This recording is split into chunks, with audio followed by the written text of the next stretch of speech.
qajeelte ka raare friqicha jaarree galaanna kamaa ta'u atille yaa keessumaa ol darbuu qajeelte ka olaaf golloon kan abbaa keessummaan diinqaan gahu Ode bashiran qaba kan diree keessaa dhahu du'ee tan bada malee keessummaan diinqaan gahu udu abbaa koo ta'u dubbiin kun icciituma odaan guyyaan daraaru ormi gateetti sobaa gadaa melbaasi nyaaru biiblee rorroon sarminee rabaaf doorii dhaqabu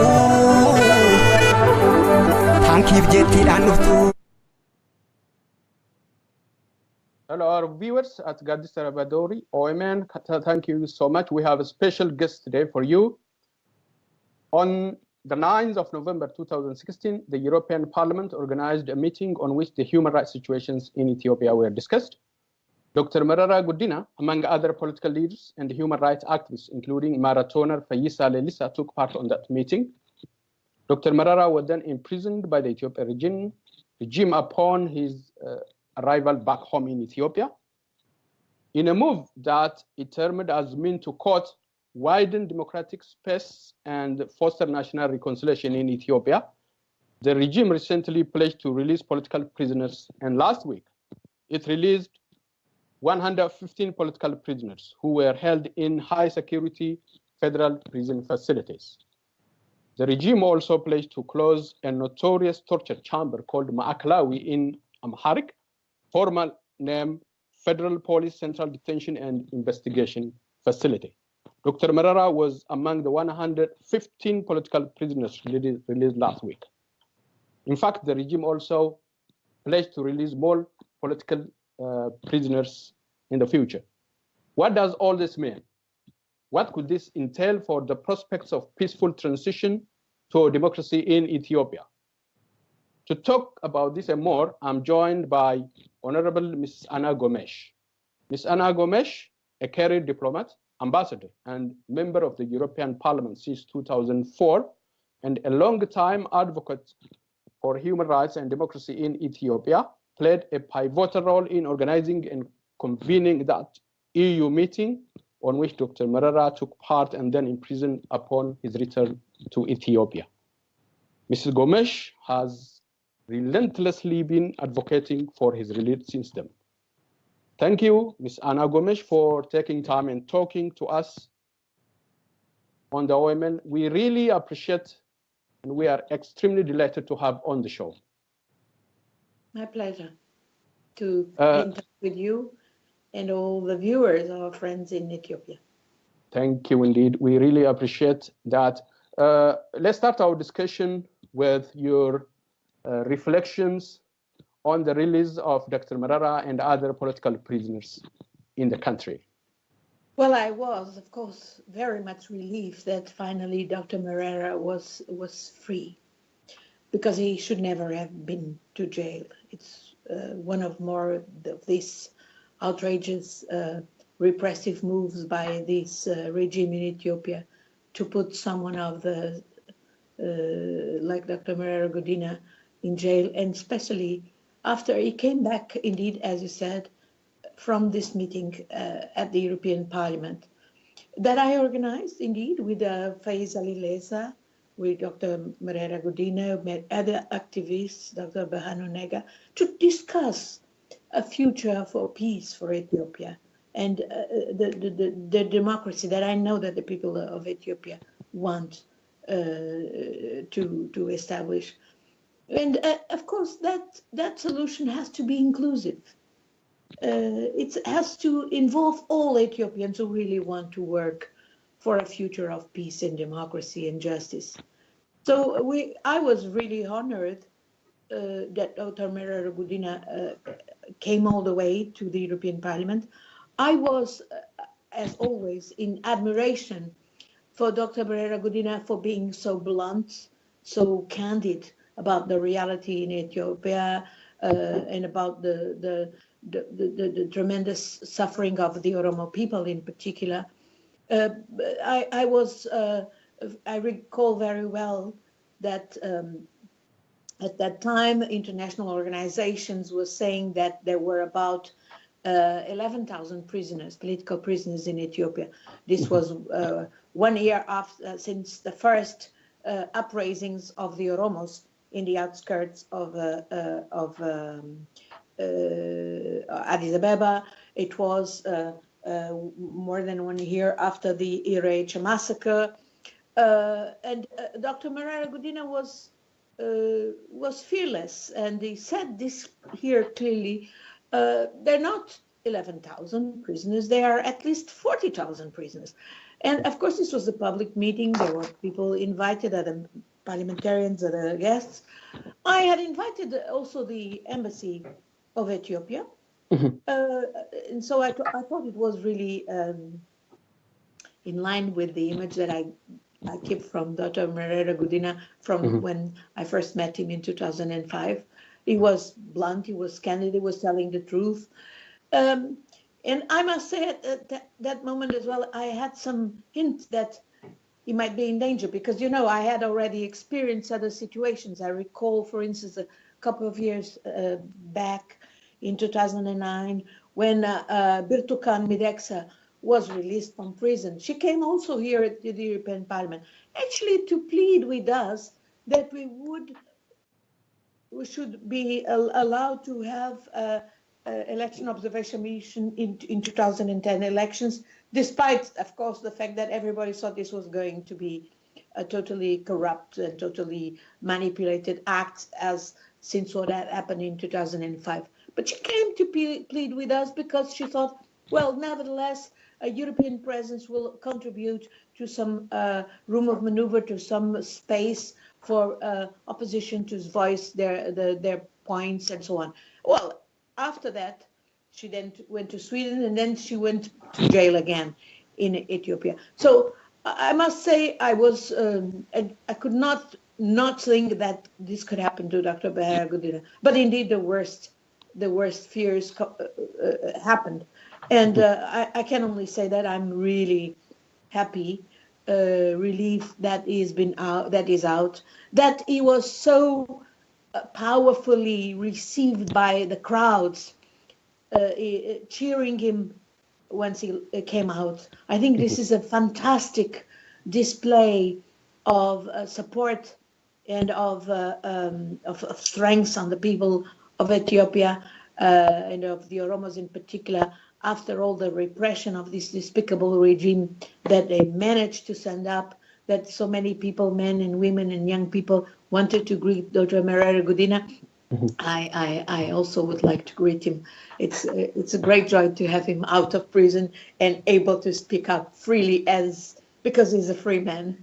He's a free man. He may live like many Ethiopians, most Ethiopians, in a country that is imprisoned by this repressive regime. But freedom is in your heart and in your mind, and he's a free man, and he dares to speak up the truth. Freedom is in your heart and in your mind, indeed. Thank you, indeed. I see that you have been following the development since his release, that people were cheering out and coming in mass on the streets, and also in his home in Brayu. I just want you to reflect on these things more as well, because I see you are following developments very, very, very closely. Well, I wish I would follow more closely, but yes, through the social networks, through friends from Ethiopia who send me information, a mail, I do my best to follow. And I think that is one of the difficulties, is that, I mean, it's so amazing that Ethiopia is such an important country in Africa and even globally. And yet it has so little visibility, including here in the European Parliament.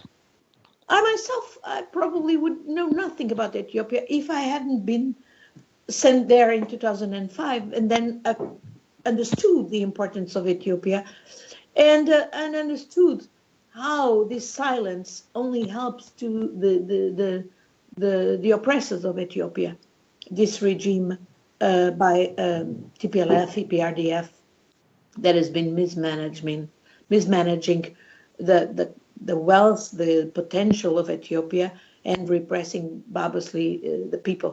So I was very happy to see Dr. Merera Gudina out. It shows that indeed the regime is weak, so weak that it has to release him.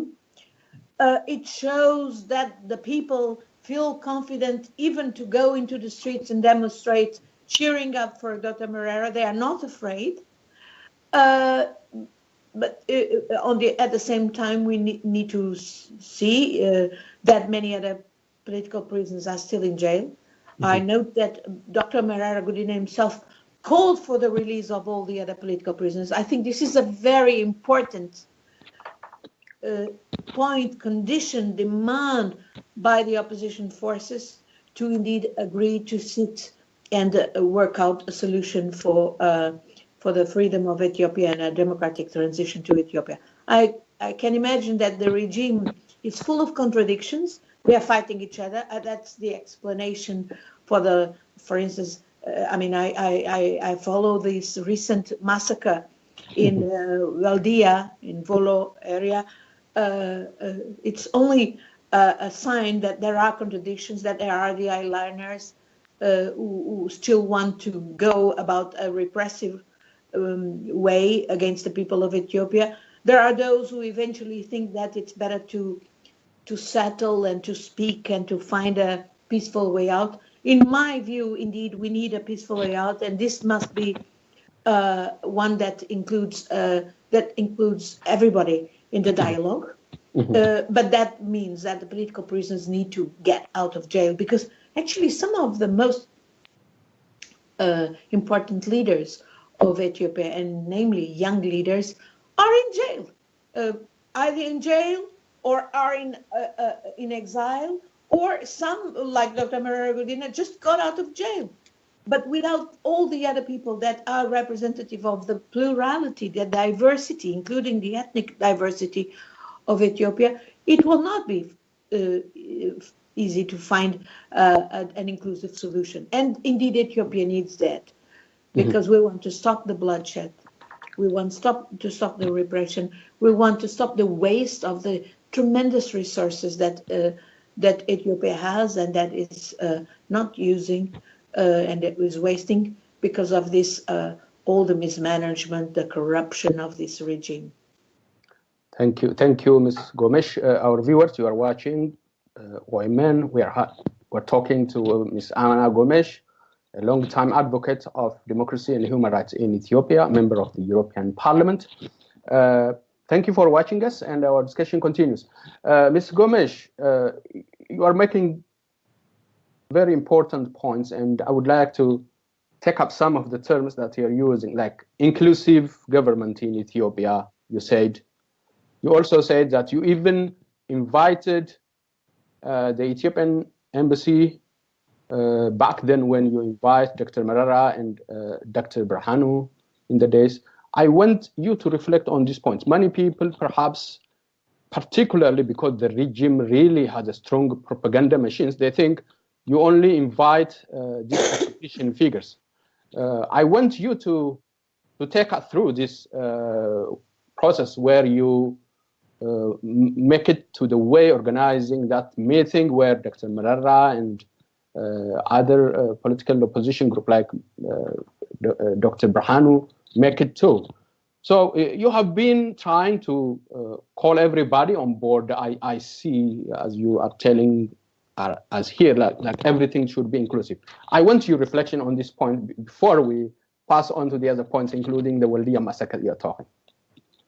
Yeah, I mean, I believe in democracy, and democracy has to be inclusive. Democracy is about solving our problems in a peaceful way via the dialogue, and therefore you don't get that in Ethiopia if you don't sit everybody at the table.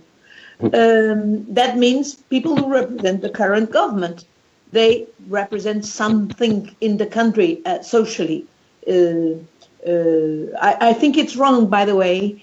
Many people, because of all the suffering that in particular Oromos and Amaras, but other groups have suffered under the TPLF, EPRDF regime, will be tempted to advocate for retribution, namely against the Tigrayan people. I think we need to distinguish between the Tigrayan people and the regime, which of course is associated with the Tigrayans. Most of them are Tigrayans, but they are not the people of Tigray. Ultimately, the people of Tigray are also victims, are also an instrument of so it's important. It's very important for the credibility of a democratic solution of Ethiopia that it should be indeed inclusive, and that indeed we should even include those who are now in government. That doesn't mean that I am for forgetting and not bringing to justice those that need to be brought to justice. And I believe that many people in these repressive regimes needs to be brought to justice at some point. But that's a matter to be dealt with exactly in the context of an inclusive solution for transition and towards democracy. And there could be people and I hope there will be some people even within the repressive regime of EPRDF and TPLF with whom you can sit at the table. At least on my side, yes, I've always been willing to talk to everybody. All the meetings that I organize here in the European Parliament, inviting distinguished leaders such as Dr. Merera Gudina, Dr. Bahanu Nega, Dr. Gimo, many other people, activists. Well, I've always invited the Embassy of Ethiopia. Sometimes the embassy came, sometimes the ambassador came, then came council. Sometimes they sent a PR company that they were paying. I mean, I thought it was absolutely ridiculous that instead of sending someone from the embassy, they would send one young person from It's Europe 12 who never hours. set their feet in Ethiopia. I have often asked these people, but have you ever been to Ethiopia? Did you know what you're talking about?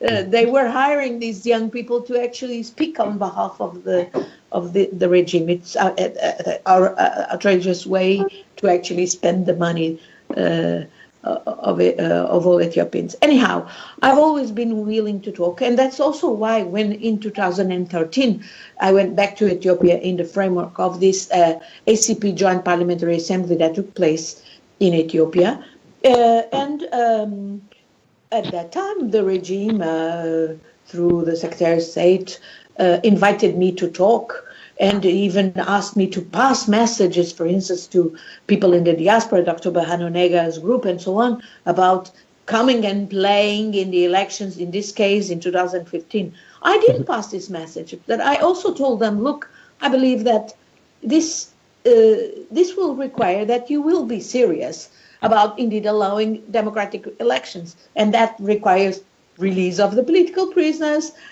opening up of the political space so that the media and the opposition could indeed play their role in Ethiopia, which was not the case. And obviously things have only gotten worse and worse. So now that the regime is weak, so weak that it has to relieve Dr. Merera Gudina, that it has to hear the call of the people, namely of the Oromos, and that the people feel so confident that they even come out into the streets publicly cheering Dr. Merera Gudina. I think this is a time indeed to again remind that we need an inclusive solution. Those in the regime that will want to speak, they should be allowed to sit at the table, even if eventually at some point they will have to face justice for their crimes, if serious crimes were in their responsibility. Definitely, this is a murderous regime, and I believe this is important as well, because I mean I know that one of the reasons why Ethiopia doesn't have much visibility, including here in the European Parliament, despite the efforts of many people, including myself, it's because the regime wants that suppressed and has been very effective in conveying with the complicity of European governments, but also of the US administration, in passing a message that they are the guarantors of stability in Ethiopia. All the time they have used this, Ethiopia is going to go Somalia way if EPRDF and the regime is not preserved. And with that stupid argument that serves as well all those involved in what I call the development industry that just want business as usual, they fool themselves and fool the rest of the world, and they contribute to this silence over Ethiopia. They have been paying people, even here in the European Parliament. I mean, recently there was a group of friends of Ethiopia, which is chaired by Mr. Louis Michel, the former commissioner of the EU and now a member of the European Parliament, who lobbied actively for 5 months against the resolution about the prison of Dr. Merera Gudina. Every month, I and other colleagues were pushing for that resolution, which was only adopted in May. I mean, Dr. Merera Gudina was arrested in November. Since December, we started pushing for that resolution, and it was this group of friends of Ethiopia, so-called, led by Mr. Louis Michel, who actively used all sorts of excuses that they were going to seek the release, that they were going to get the release, to actually postpone action. Finally, the parliament decided to act and acted in May. But, I mean, these people are no friends of Ethiopia. They are friends of a repressive regime that has been oppressing Ethiopia and killing Ethiopians. Thank you, Mr. Gomes. Thank you indeed. I think there are much more important points that you are raising. You said that Ethiopia, even though it has 100 million people, it's not as visible in the international arena as it's supposed to be. And this is because of the regime. What really does that mean? And particularly with the release of Dr. Merera Gudina, there were fairly good international response, including from the EU. Yes, what's your take on that, in a way? I'm very pleased with that. I think this really shows that things are starting to change.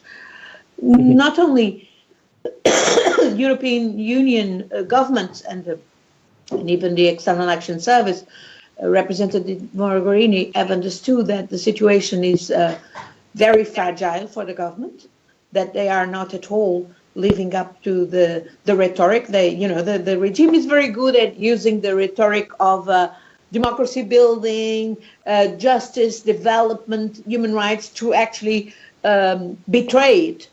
And for some time, many people wanted to believe that. Several governments, including European governments, are more responsible than ever. I have no doubt that, for instance, the British government is very much responsible for helping perpetuate this perception that this regime might have some wrongdoings, but it provides stability, it's a good interlocutor, and so on, and buying all the fake statistics that they provide, for instance, about the economy of Ethiopia and so on.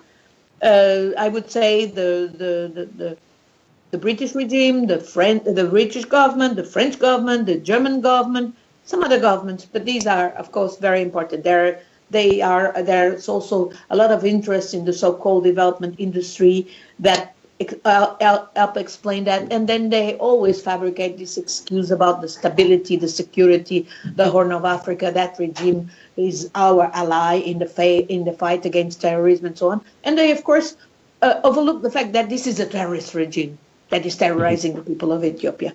But now this regime is weaker and weaker, and they also sense that. And that's, I think, what explains that there was this good reaction. It's also good because they understood that Dr. Merera Gudina is indeed a very respected leader in Ethiopia. He's indeed someone that the people cheer, and the fact that he was also received with his popular support only attests to that. And I think this was recognized, and that's why there is this positive reaction. Dr. Merera Gudina is clearly seen as an important interlocutor, whatever happens in Ethiopia, and therefore it's an opportunity indeed for to push for this inclusive dialogue for a transition. Nothing can be done at the expense of the biggest group of ethnic group of Ethiopia, which are the Oromos. Nothing can be done without the participation of an important representative of the Oromos, as Dr. Merera Gudina, as president of the Oromo Federal Congress. Okay, thank you, Ms. Gomes. Our viewers, you are watching at OMN. We're talking to Ms. Anna Gomes. Thank you to taking and time and talking to us. I just want to ask one question, that you have been in Ethiopia in 2005 as part of the European electoral observer team, and you know the developments since then, and you have been advocating for human rights and democracy in the country. Now the regime is, as you said, is weak, that it has to admit that it holds political prisoners, even though that is not explicitly, implicitly it says that we are releasing these political prisoners. And particularly over the last 3 years, there has been very peaceful protests in the country, going on in the country, that has never been seen in Africa. Some say even that has never happened in the world. So what does that mean, that all these fighting protesters over the last many years are now seeing the regime to release, to admit the holding political prisoners and even releasing them? What does all this mean for you, Madam Gomes?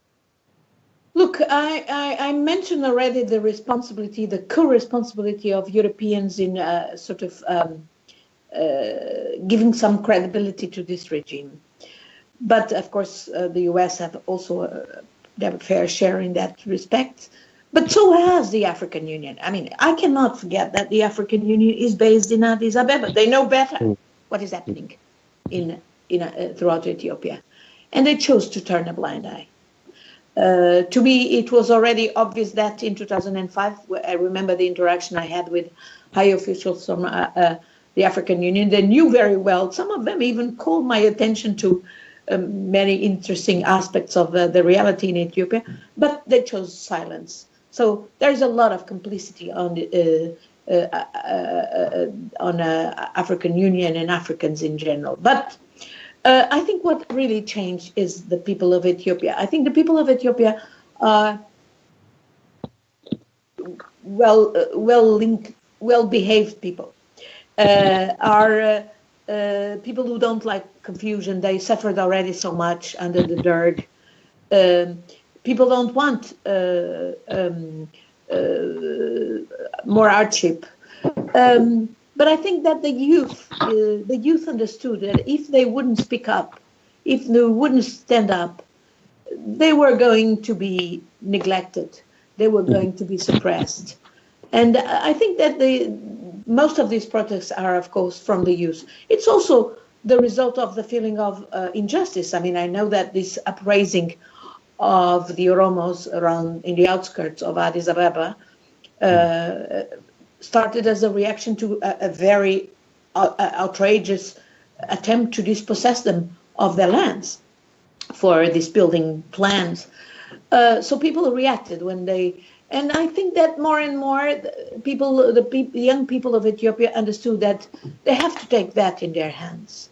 Nobody is going to replace the Ethiopian people in changing this regime, in getting rid of this regime. And that will mean sacrifice, and so many lives have already been sacrificed in these demonstrations that you just referred, in those who are paying in with their terrible conditions in prison, those who are enduring torture, and so on. So I think that is what is really changing. Also, the contradictions inside the regime. The contradictions inside the regime are very important, and there have been defections even among the Tigrayans and the TPLF, the economy, all that together helps explain what is going on. And I think this is an opportunity, indeed, not for retribution, not in particular for Ethiopians to fall into this trap, which has been the reason why this regime has survived so much. They have divided to rule. People of Ethiopia need to get together across ethnic lines. And what was really important, probably in all this process in the last years, is that we saw emerge an Oromo-Amara alliance Oromos and Amaras together, instead of fighting each other, fighting for the same objective of a democracy and of freedom. I think that is really what has made a difference, and that I believe it's on that basis, with this strong Oromo-Amara alliance, building up a platform of unity with all the other ethnic groups, and indeed with an agenda for a peaceful transition for democracy, getting rid of liberating the political prisoners, giving up free space for the media, and that is the way where Ethiopia will be vocal in the eyes of the international community. Nobody can, friends like me can be and try to be of assistance, but nobody can replace the fight of the people of Ethiopia themselves. All right. Thank you, Ms. Gomes.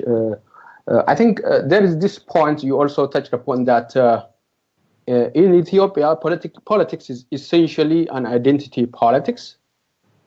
And as a result of that... The regime tried. I remember very well that Meles Zenawi, he worked for that because he knew that this was the way for him to rule and for his clique to rule. Yeah. And now this is now a problem that you already mentioned, that there is a temptation, particularly among the Ethiopian diaspora, that the sin of the regime, because the regime is essentially a Tigrayan regime, the sin of that regime is like boiling down to the ordinary Tigrayan people. And this is surely a dangerous thing that you already also implicated. Can you add more points on this point in a way and send out your message about it? Yes, I think it's very important to indeed not go into that trap, and to clearly distinguish this regime. Mostly were Tigrayans, but there were also look, this guy Haile Mariam is not even from a major ethnic group, is he? But he was a pawn. He was instrumental. So we should distinguish and not make the people of Tigray. The people of Tigray is part of Ethiopia, has to be part of a democratic construction in Ethiopia. So I would warn against any attempt to retribute against the Tigrayans as a people. On the contrary, I think it's the duty of a democratic alliance to indeed put and involve Tigrayans who also want democracy and who don't want to be associated with this regime. And there are people like that. In a meeting that I organized last December here with Dr. Berhanonega and Dr. Gimo, we had as well Mr. Solomon, a Tigrayan from Norway, exactly saying that. And he wants to participate in a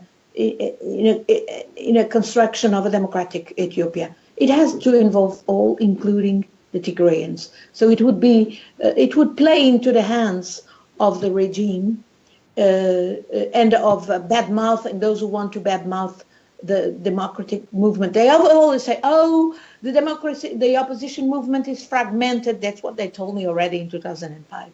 They are very disorganized, fragmented. They can't get together. They are divided by ethnic divisions, rivalries. This plays into the hand of the dictatorship.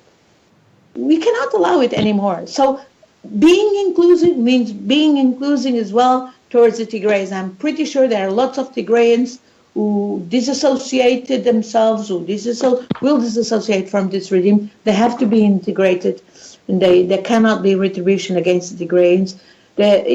Responsibilities have to be individualized. If there are people that have to go to justice, there have to be individual responsibilities of this or that other person, not the whole people of Tigray, obviously. Thank you, Ms. Gomes. Our viewers, you are watching OMN. We are talking to Honorable Ana Gomes, a member of the European Parliament and a long-time advocate of human rights and democracy in Ethiopia. We are coming to conclude our discussion, Madam Gomes. But before that, what does all these recent developments have for the prospects of peaceful transition to democracy in Ethiopia. All the things that we talked along. What are the prospects that we could see a peaceful transition in Ethiopia? And particularly from the regime, what's expected? Because they asked you to send out a message to the opposition. Now, what's your message to the regime? Much of the Ethiopian would ask you to send a message to the regime so that we'll have a democratic and peaceful transition in that country.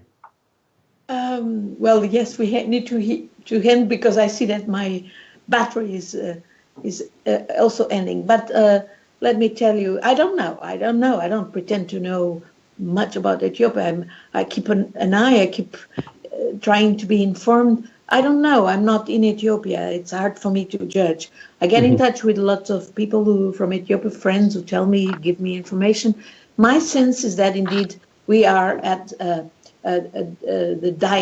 the end of this regime. But we need to ensure that indeed is not replaced by another dictatorship. We need to indeed ensure there is a solution that is democratic and inclusive. And that means that the opposition forces have to unite. The division has always been, as I said earlier, the way for the dictatorship to rule. So united on a basis of Ethiopians who want democracy, not because of the ethnic or the religious or other, on a platform for democracy is very important. That ought to as well include the representatives of the current regime, if they want to talk, to save their skins. Because, I mean, what I have to say to them is that, I mean, they have already done so much evil to the Ethiopia. They have lied, they have killed, they have stolen the people of Ethiopia. It's enough. They should go, or they should completely change and accept, indeed facilitate a genuine dialogue that will indeed ensure transition for democracy. I'm pretty sure there will be support in the international community, in the European Union, in the US, all over, for a genuine process of transition for democracy. And I'm pretty sure that the people of Ethiopia is prepared for that, because I could see that in 2005. I mean, it was marvelous, the way people came to vote peacefully with hopes that indeed that a transition was there. So I have no doubt that the people of Ethiopia is able to do it. They need leaders with vision, and that vision has to come from all those in Ethiopia, leaders like Dr. Merera Godina. He will play a very important role, I'm pretty sure, and namely in reaching out to other leaders who are in the diaspora. Obviously, the diaspora plays an important role, but it's the people who are inside Ethiopia who have to lead the process.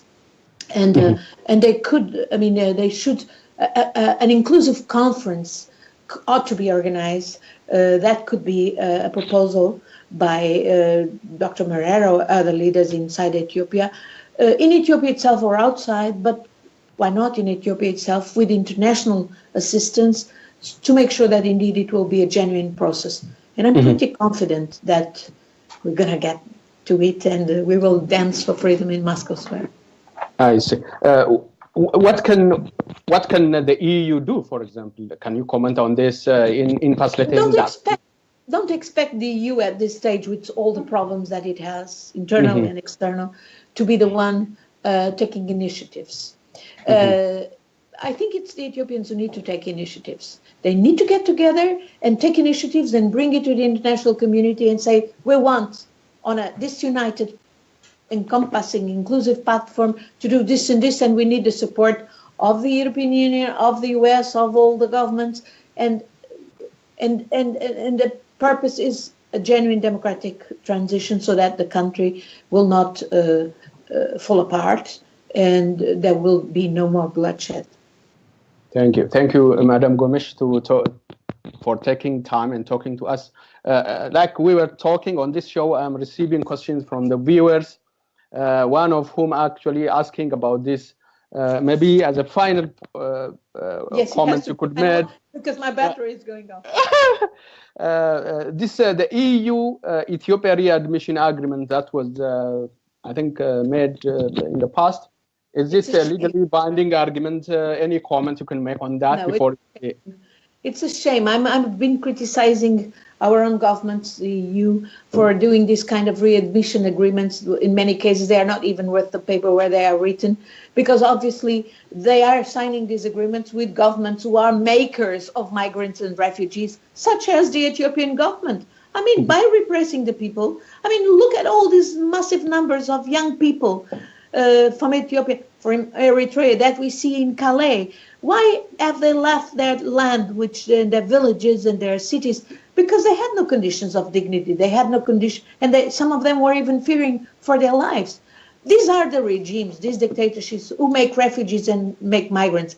For the EU to think that these regimes are going now to be partners in controlling the migration when they are indeed the ones who make migrants and refugees is pretty stupid and a waste of money. No, I mean, the best way to indeed stop migration and refugees from a country like Ethiopia or Eritrea is actually to ensure there is good governance, that there is genuine government that delivers what the people want, which is sound governance, that is justice, basic human rights, freedoms.